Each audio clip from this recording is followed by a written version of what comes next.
Christopher Misrachi pregunta hoy con Carlos Araúz, analista financiero. Carlos, bienvenido. Empecemos por la lista Gafi. Tenemos 15 puntos que no cumplimos. Con baches de ese tamaño, ¿cómo vamos a salir de las listas? Y tenemos 15 años de no hacer lo que debimos estar haciendo. Lamentablemente, la falta de voluntad de administración tras administración por tomar acción concreta, específicamente en asuntos que han sido apuntados reiterativamente. Estos 15 puntos de Gafi son fallas reiterativas. Creo que lamentablemente la mala noticia es que no vamos a salir de las listas y el impacto que eso tiene pues, en el diario devenir del país es alto, para nada menospreciable en costo, en vida. Pero son temas que de nuevo que debimos haber atacado de manera diferente. Ahora tenemos una campaña frontal para tratar de limpiar el nombre de Panamá y reputacionalmente hablando va a tomar mucho tiempo. Reitero, creo que desde nuestra perspectiva va a ser muy difícil, eso no lo vamos a ver este año ni el próximo. Es cuestión quizás de sacudir el entorno tradicional, los negocios que a lo mejor nos están llevando a esas listas, evaluarlos con otro tipo de perspectiva y otro tipo de matiz y entender de nuevo que el país está muy por delante y muy adelantado por encima de los intereses particulares de ciertos grupos económicos en Panamá. Carlos, hay quienes piensan que estamos en estas listas, tanto de la Unión Europea como de la Gafi, porque nos las tienen veladas, ¿no? ¿Qué tan cierto es eso y qué tan cierto es que estamos en ellas por nuestras debilidades institucionales? El sistema de nuevo de recolección de impuestos en Panamá es un tema que está basado en territorialidad. Entonces, esa es la forma en la que nosotros vivimos, esa es la forma en la que nosotros nos manejamos y en la que nos proyectamos. Tiene sus ventajas, tiene sus desventajas. Históricamente, Panamá ha servido como imán de atracción a ciertos esquemas de nuevo que eran más favorables, ya sea por protección patrimonial o por algún tipo de facilidad, a lo mejor fiscal.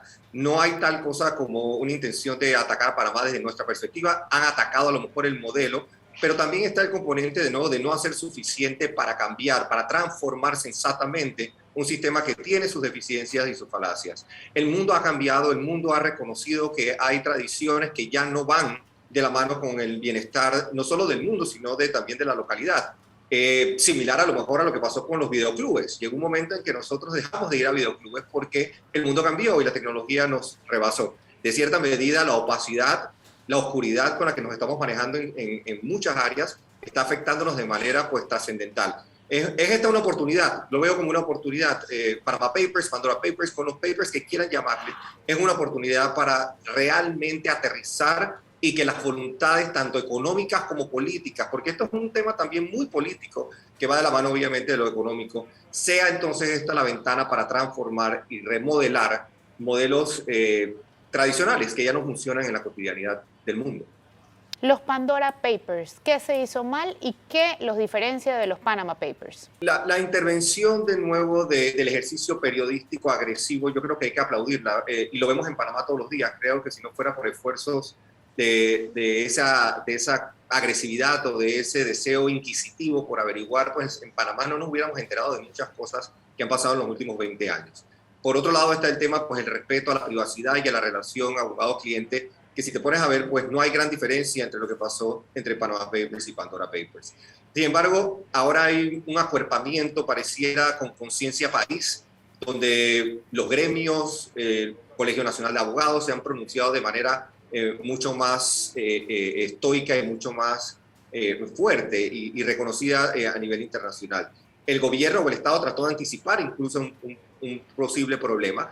Creo que se manejó de nuevo de una forma un poco más proactiva, en lugar de la reacción que fue la tónica de los pasados Panama Papers. Pero al mismo tiempo, de nuevo, la credibilidad, la reputación y la debilidad institucional de ciertos componentes de nuestro modelo económico son los que están poniéndose en entredicho. Es importante de nuevo reconocer que el mundo está descansando cada vez más en transparencia, en gobernanza corporativa, en cómo manejamos medio ambiente, cómo manejamos lo socioeconómico. Y cuando se dan estos descubrimientos, lamentablemente le resta capacidad productiva, de proyección al Panamá que queremos, al Panamá que sea destino de inversión extranjera, al Panamá que sea destino de buenas prácticas. Lamentablemente no hay gran diferencia entre Panama Papers y Pandora Papers.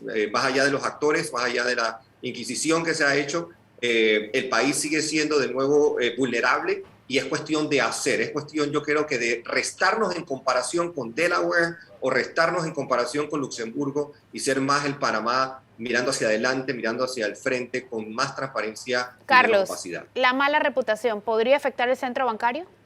Sin duda. sin duda alguna.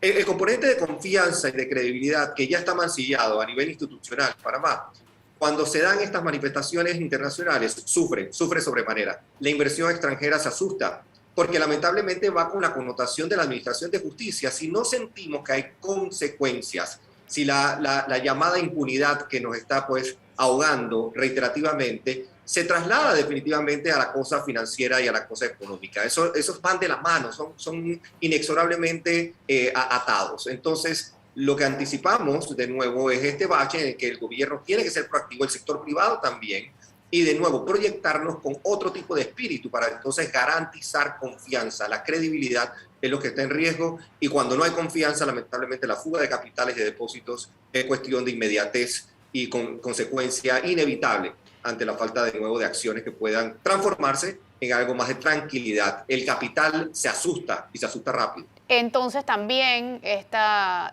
aparición en listas y también estos escándalos podrían afectar nuestra recuperación económica. Lamentablemente van de la mano. Van de la mano. Cuando se hacen proyecciones y replanteamientos en calificación de riesgo o el riesgo país, por ejemplo, se ve mucho más allá de lo macroeconómico y mucho más allá de lo microeconómico. Se ven también las connotaciones que dan tranquilidad, tanto a la inversión extranjera como a la inversión local. Si no hay tal tranquilidad, si no hay esa estabilidad que se traslada a la buena práctica corporativa que va a dar el retorno, entonces es muy probable que ese capital no llegue o no se atreva a hacer las inversiones que se tienen que hacer. Van muy de la mano, reputación, credibilidad, sostenibilidad, y la recuperación económica pasa por vacunación, pasa también por recuperación de la micro y pequeña y mediana empresa, pero pasa también por credibilidad, confianza y la apuesta al futuro de temas que se tienen que manejar con más sensatez, alejándonos de agendas partidistas, políticas o incluso de ciertos grupos de interés en Panamá. Carlos, estos Pandora Papers se publican justamente entre la lista de la Unión Europea y la evaluación próxima de la Gafi. Sí. ¿Cuál es tu expectativa de la evaluación Gafi? Lamentablemente, reitero, la lista europea tiene que ver más que nada con asuntos fiscales. De hecho, recientemente se vio el primer caso en Panamá de un delito, supuesto delito, por más de 300.000 balboas, lo que ya entonces puede implicar el primer caso en la historia de la justicia panameña donde hay un castigo penal por defraudación fiscal o por evasión fiscal. Así que alberguemos esperanza de que eso puede sentar de nuevo un precedente histórico a favor de salir de la lista de la Comunidad Europea. Gafi es mucho más complejo. Gafi tiene que ver con lavado de dinero, con financiamiento de terrorismo y armas de destrucción masiva.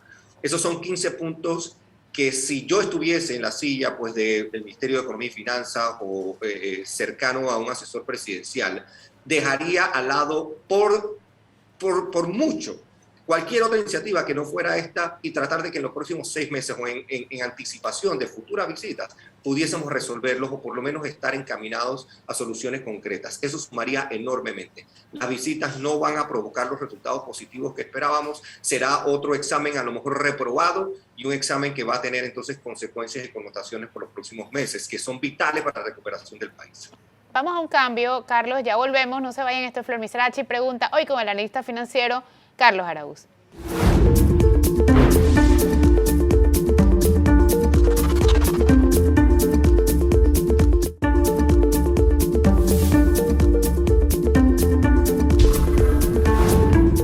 Ya de vuelta en Flor Misrachi pregunta hoy con Carlos Araúz, analista financiero. Carlos, de la comisión técnica que intenta sacarnos de la lista, salieron los 2 jefes en menos de un mes. ¿Qué mensaje da eso a días de la evaluación de Gafi?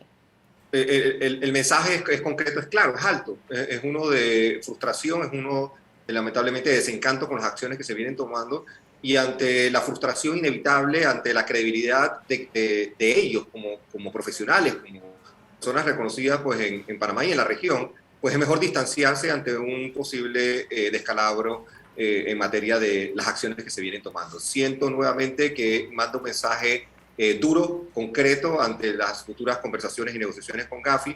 Por otro lado, pues retomar el esfuerzo de activar lo que se tenga que hacer para marcar un camino. No lo vamos a lograr en esta reunión, pero ojalá que más adelante sí, que puedan tomarse medidas para entonces inevitablemente salir de las listas que nos restan tanto a nivel mundial.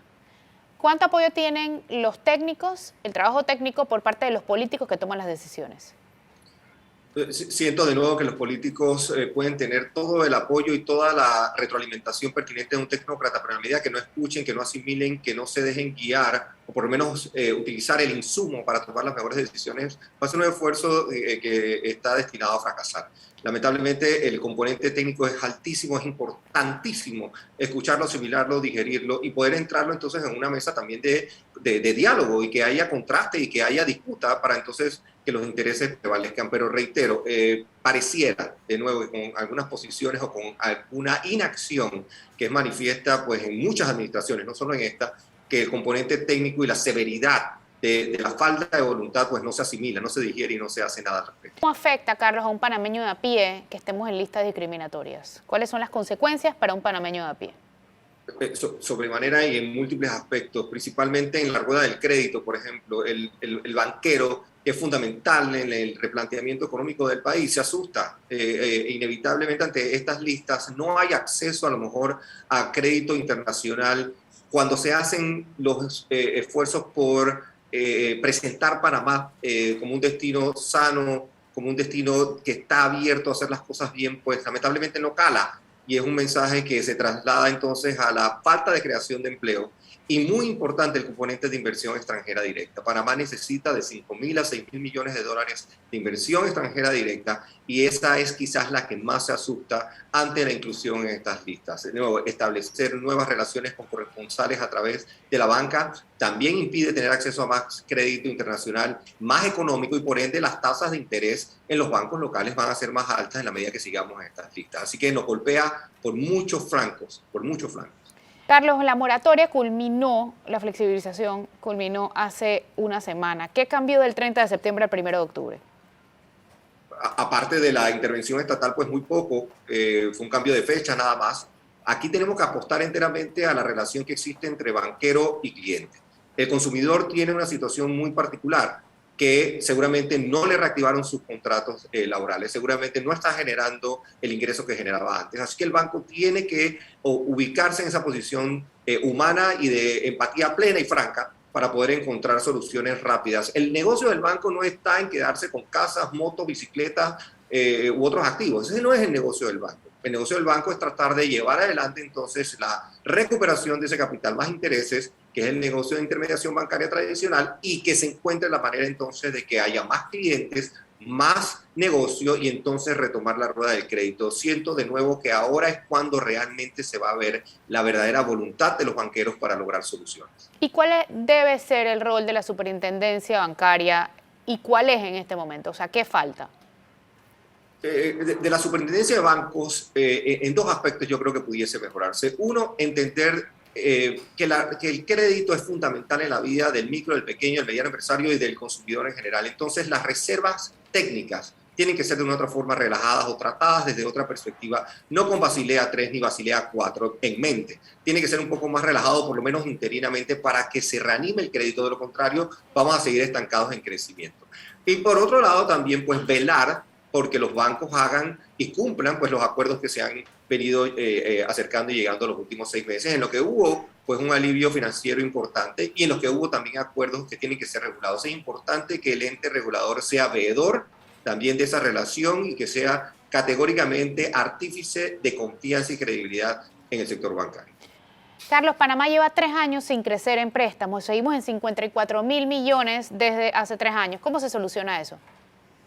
La rueda de crédito tienes que reanimarla de nuevo, flexibilizando ciertas normas y que el gobierno en algunos casos, en esta situación post-pandemia, tiene que implementar un programa de garantías gubernamentales para que la micro y pequeña mediana empresa no pase por el escrutinio tradicional y pueda reanimarse. De lo contrario, no vamos a crecer. Hay intentos de la Asamblea Nacional de regular las tasas bancarias. ¿Eso vendría siendo un control de precios a los préstamos? Y dos, ¿cuáles serían las consecuencias de ese proyecto en la práctica? Sí, es el anteproyecto 420, lamentablemente sería precisamente lo que el país no necesita ahora mismo.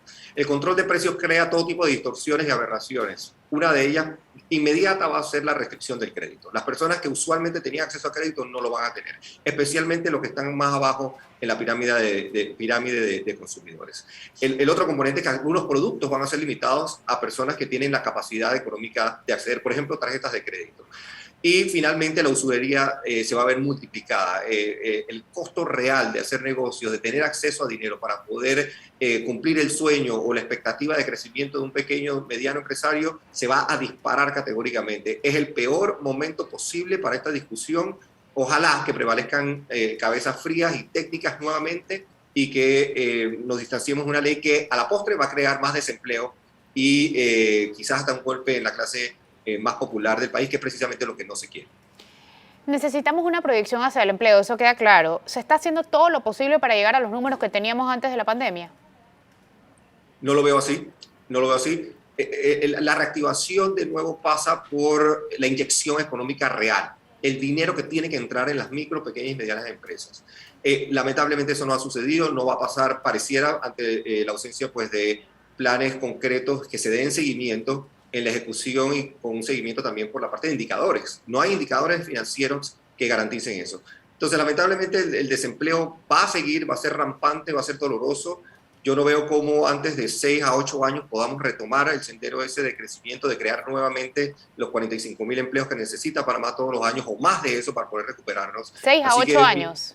6 a 8 años. Para el tema de desempleo, específicamente. El tema de crecimiento económico es otra cosa, porque eso nos vamos a recuperar el próximo año, pero es que el crecimiento económico no se traslada necesariamente a progreso ni a la mejora en el día a día del panameño de a pie, porque no se están dando las acciones y las medidas que tienen que darse para poder crecer en el sector más vulnerable. Vamos a un cambio comercial, no se vayan, esto es Flor Misrachi Pregunta, hoy con Carlos Araúz, analista financiero.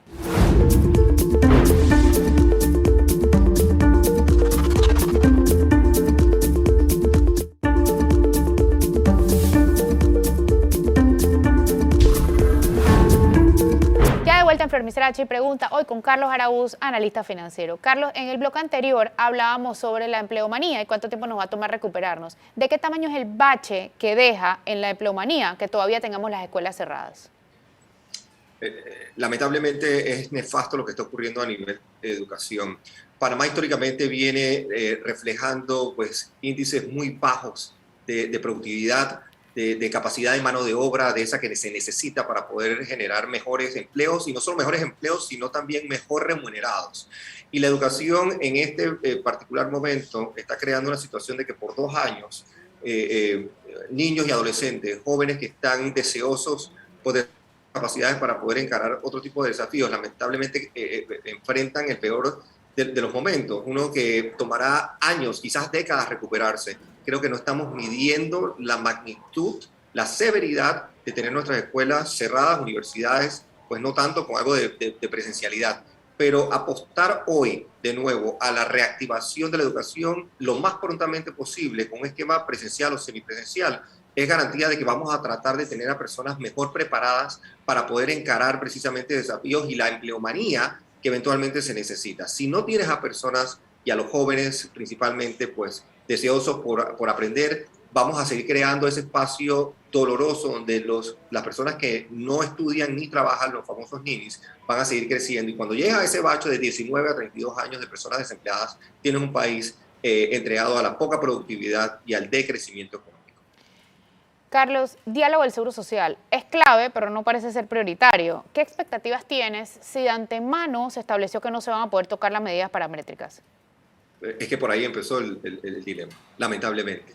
Cuando se predispone un diálogo con condiciones, ya está viciado. Ya lamentablemente hoy día tenemos más de 200 o 210 propuestas de todo tipo, principalmente económicas y financieras, que no tienen la validación actuarial o el ejercicio de los técnicos, de las personas que tenían que ver pues, el impacto de estas variables paramétricas para poder entender entonces el grado de solución. Este es un ejercicio que va a crear mucha frustración, ha creado todo tipo de conflictos. Las últimas presentaciones han sido realmente pues, llenas de expectativas, pero muy poca capacidad de ejecución. Tampoco podemos empezar a manejar términos y conceptos que son netamente técnicos, trasladarlos entonces a soluciones que a lo mejor pretenden otra curita más. La ley 51 del 2005 fue precisamente eso, una curita. Lamentablemente queríamos ganar 15 o 16 años para no llegar a esto y hubo pues irresponsabilidad, indolencia o negligencia de parte de 2 administraciones públicas que dejaron este tema pues totalmente descuidado. Esta no tiene mucha opción. No sé si pelotearán el tema de invalidez, vejez y muerte por un par de años más pero cuando eso explote, si llegase a explotar, veremos frente a nosotros una hecatombe social, económica, financiera como nunca habíamos visto. Carlos, ¿por qué es clave la fecha 18 de octubre en Estados Unidos y cómo nos afecta eso a Panamá? Sí, el 18 de octubre se anticipa de que el Estado americano, la potencia número uno del mundo, no va a poder cumplir con sus obligaciones financieras. Eso crearía una situación crediticia mundial que no hemos visto. Es inédita totalmente, que no se puedan cumplir porque el mercado crediticio se contrae. No vamos a tener acceso a facilidades crediticias. Los bancos en Panamá quizás tienen hoy día entre 2.000 a 3.000 millones de dólares en notas del Tesoro americano, no van a poder prestar. El 19 de octubre, técnicamente, si la Superintendencia de Bancos de Panamá le impone una reserva por 2.000 millones de dólares a los bancos panameños, pues lamentablemente los bancos tienen que aguantar la rueda del crédito. Entonces la consecuencia es realmente importante. El 18 de octubre veremos si las negociaciones políticas pues contagian lo económico de manera trascendental, de manera inédita, y es un tema, es una fecha que tenemos que velar con mucha cautela y con mucho cuidado. No es para nada menospreciable lo que pudiese ocurrir, y ojalá que imperen también en ese país pues las cabezas más frías y el componente técnico que pudiese llevar al mundo, no solo a Panamá, a una situación que no hemos visto nunca. Y por último, Carlos, tu posición sobre las criptomonedas y el proyecto aprobado por la Asamblea hace nada. Las criptomonedas vienen sonando desde hace 10 años, no es un tema nuevo, pero el paso que ha tomado Panamá creo que es en la dirección correcta, porque en lugar de que haya entonces la especulación, que han sido reconocidos por ser productos de esa naturaleza, ahora la regulación lo que invita es a hacer pues un control ordenado de cómo se mueven, cómo se tramitan, quién compra, quién vende, y eso siempre es bueno. No es como en otras jurisdicciones donde de nuevo ha pasado al revés. En Panamá estamos partiendo por una regulación que era necesaria, que es buena y que es sana para poder darle entonces algún tipo de componente sensato, honesto, íntegro y transparente, volviendo al tema de la institucionalidad y la transparencia, a un producto que puede ser considerado como poco transparente. Entonces yo creo que es paso en la dirección correcta, todavía muchísimo por hacer para poder entender, para poder educar y advertir de los riesgos asociados con este tipo de productos. Muchísimas gracias por acompañarnos hoy, Carlos. Esto fue Flor Misrachi Pregunta, hoy con Carlos Araúz, analista financiero. Que tengan excelente día.